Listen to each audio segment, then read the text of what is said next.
Tingnan natin tong naunang modelo ng Osito, no, yung unang binaklas ko ng mechanical. So, i-compare lang natin yung mechanical nung nauna at saka ito. Pareho kasing Osito eh.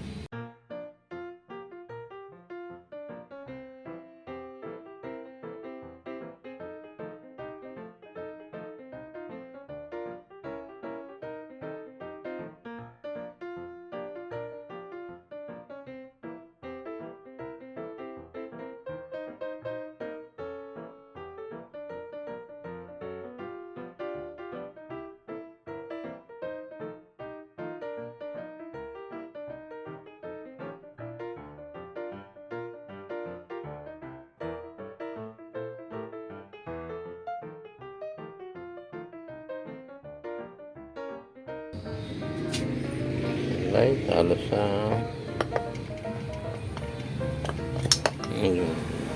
halos parehas siya. Yung piston niya, saka ito may bola pa ito sa loob.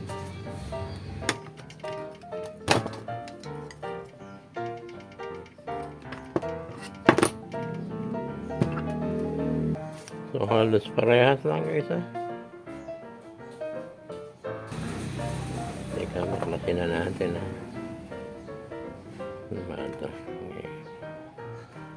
Ito ko sa inyo ito.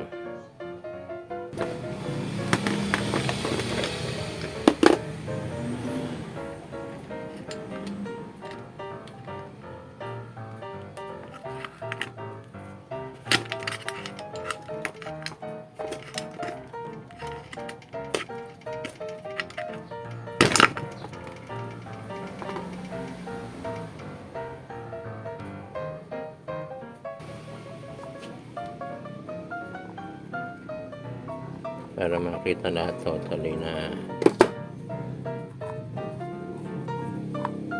halos parehas na parehas eh. Palabas natin itong pinaka piston, no? Yung piston naman to iaangat lang to.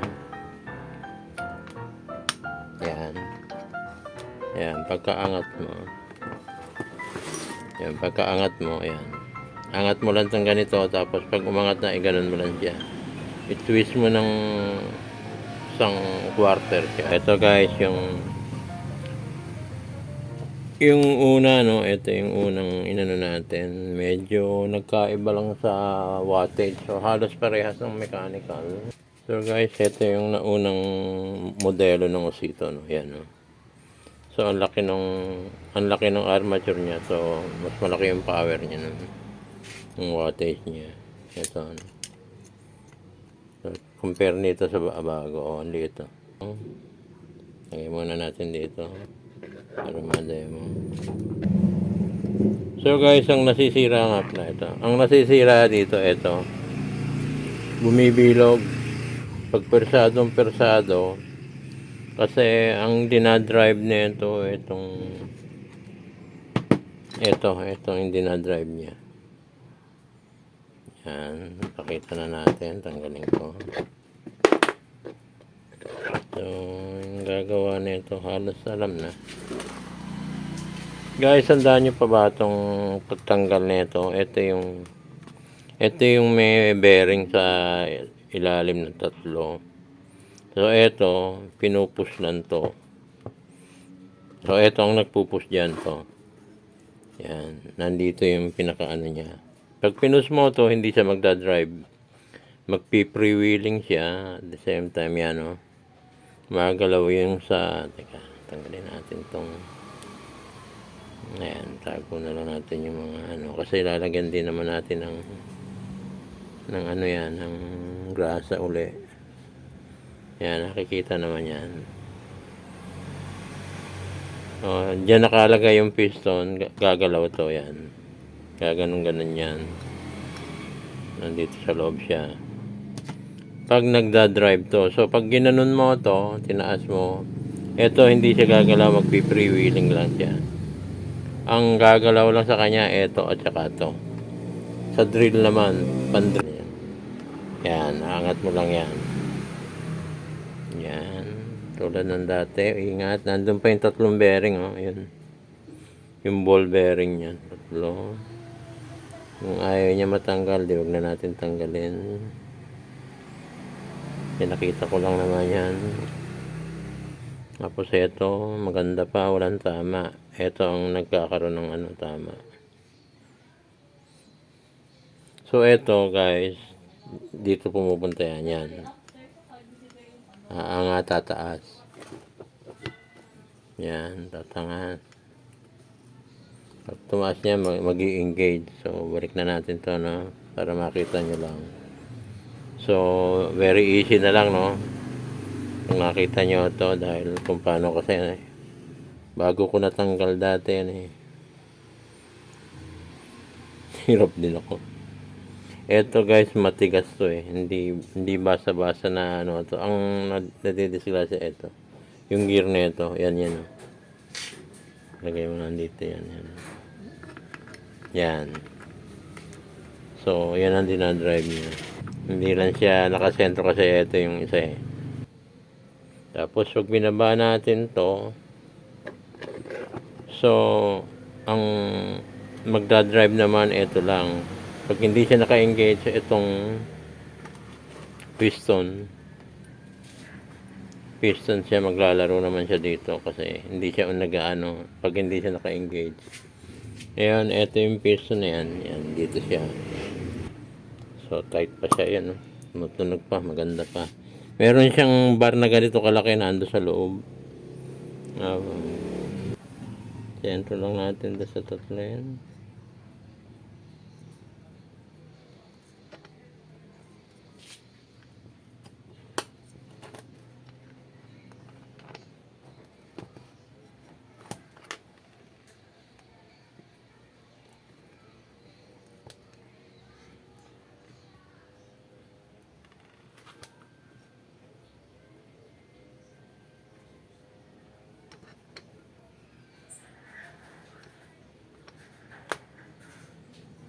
Yan, push natin.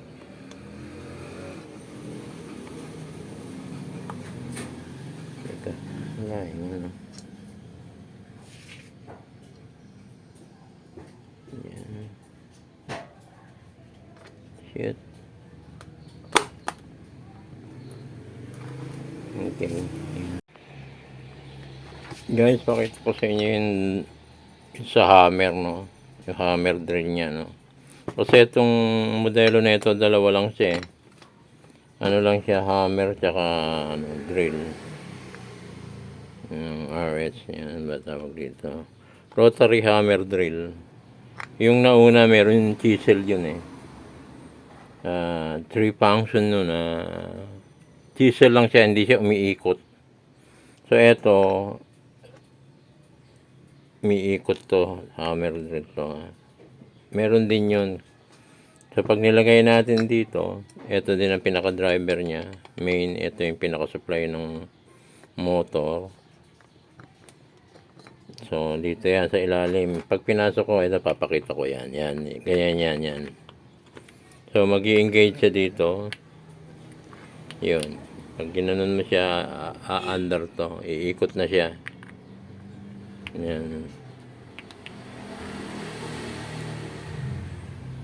So, pag inangat mo naman to, drill lang siya. Nag-i-engage, so aangat to mo. Hindi siya magpa-function isa. So, matibay itong mga ano na ito, hindi pa ako nasiraan na ito. Ang laging nasisira ito. Yung nasa armature na driver na ano, shafting.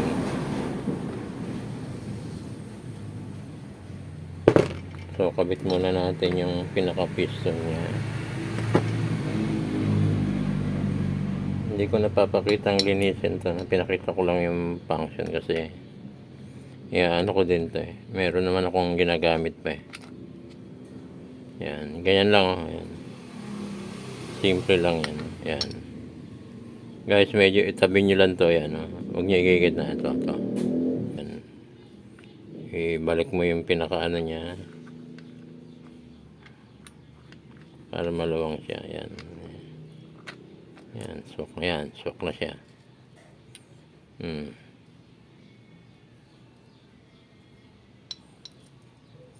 Wala siyang ano diyan, wala siyang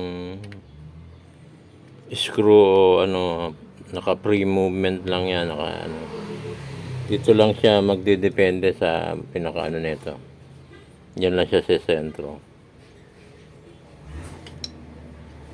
So pag nilagay natin to, medyo kunin natin yung maka para magano siya. Masok siya. Yan.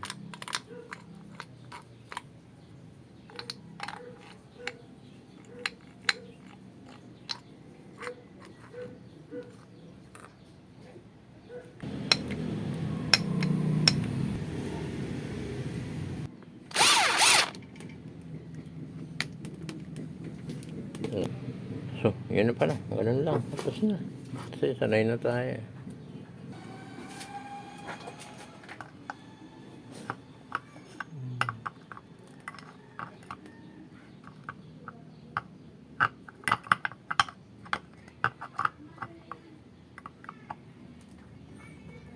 Yun lang. Bilis.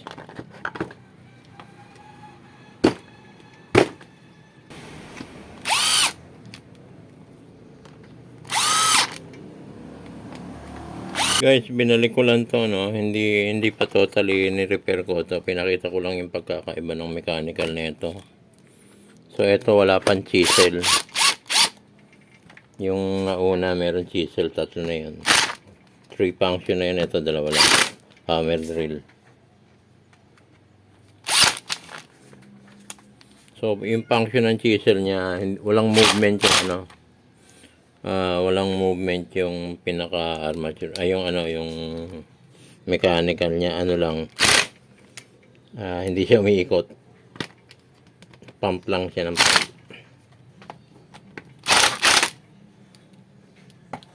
So kasi pag talagang total ini-repair ko to, meron pa kasi kung mga ibang ano nito mga ibang functional na ano, so hindi ko pa siya magagamit. Ito, lalagyan ko na lang. Kung wala akong gasket, ito, sealant lang ang nilalagay ko. Pwede na sealant. Yan lang. So, isa, dalawang bukas nyo. Very familiar na. Sa susunod, very easy lang sa inyo.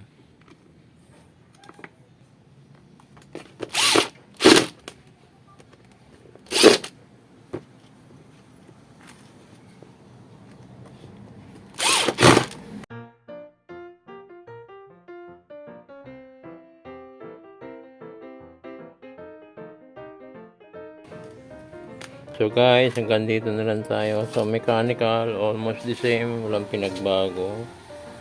Ang dinagdag lang dun sa ano yung chisel. Comparison halos same design yung mechanical. So thank you guys, subscribe na lang and hit mo na rin yung notification bell. And hit mo na rin yung notification bell for your update na. Thank you guys.